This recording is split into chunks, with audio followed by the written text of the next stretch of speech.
Greetings, AP Chemistry. This is Miss Gray, and we're starting Unit 2, which is all about chemical reactions. We're going to focus on balancing chemical equations and classifying the reactions so that we can predict products of any kind of chemical equation, any chemical reaction, and be able to write its net ionic equation. And in the next podcast, we'll work on chemical quantities and stoichiometry.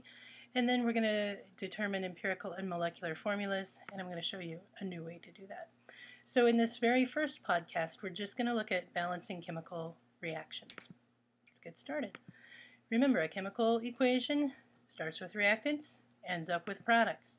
And a word equation would be one where we use the name of the chemical to describe what's happening in the reaction. So iron plus oxygen can make iron 3 oxide.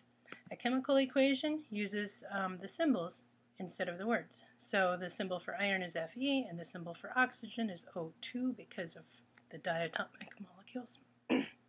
Excuse me.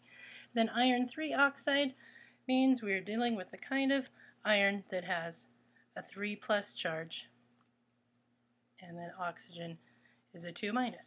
And so then we crisscross the charges and get Fe2O3. And then I put these symbols in here to remind us of phases. Sometimes, but not always, you'll need to write in the phase of things. So iron we know is a metal, so you can automatically list that as a solid. Oxygen, the non-metal, is in gas phase at room temperature. So if those are given to you, go ahead and write them in. You won't have to guess. You'll know it will be clear. And then here's an example of a reaction that includes a catalyst, where this manganese dioxide is used as a catalyst to decompose hydrogen peroxide into water and oxygen. You all saw this last year as part of our demonstrations on the Catalyst Day. Alright, well, we haven't even started balancing yet. Let's get to it. Balanced equations will have the same number of atoms on each side of the equation. Remember, you can only change coefficients. You may never change subscripts because that identifies the substance you're dealing with. So you can change quantities, but you may not change identity. So we can change those numbers in front. Those are the coefficients. Be careful for elements like oxygen, the Brinkelhoff elements, bromine, iodine, nitrogen, chlorine, hydrogen, oxygen, and fluorine. These 7 elements are always going to be diatomic when they are in pure form. So if they combine with something else, you don't have to double them.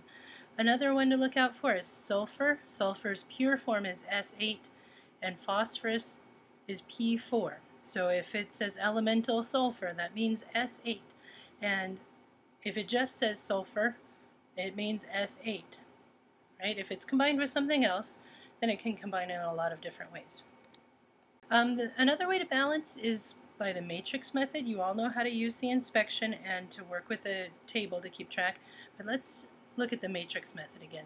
This is where we would assign letters to our coefficients that we don't know. We're looking to balance this equation. We're looking to see what number of calcium phosphates do we need and how many sulfuric acids, right? We're looking for these, and so we just identify them by using variables as if it were algebra. It is. And where we have 4 unknowns, then that means we're going to need 4 equations to be able to solve for 4 unknowns. Well, okay, so now what we do is we write equations for each element. And you'll notice that the phosphate and the sulfate stay together from one side to the other, so we get to list those as just one thing. So let's look at calcium all on its own. In the A part of the equation, we have 1 calcium, so I write 1A. In part B, there are no calciums present, so I'm going to put 0 B's. That's a 0. And then for the calcium sulfate, I have 1 C. And in the D section, no calciums there. Alright, I'm going to put slashes through 0 so you know they're not capital O's. Let's look at phosphate. Now I have 2 phosphates in the A term, none in the B term, none in the C term, and 1 in the D term. Now the hydrogen. 0 hydrogens in the A term, and 2 in the B, 0 in the C term, and 3 in the D term. Alright, keep going, keep working it through. Sulfate has 0 sulfates in the A term, 1 sulfate in the B term, 1 in the C term, and none in the D term. Alright, so we've set up a little table to summarize how many we have for each thing, but we can simplify all of these. For calcium, it's going to look like this. A is equal to C, right? Because these that are zeros we can drop away. And for phosphate, we get 2A equals D.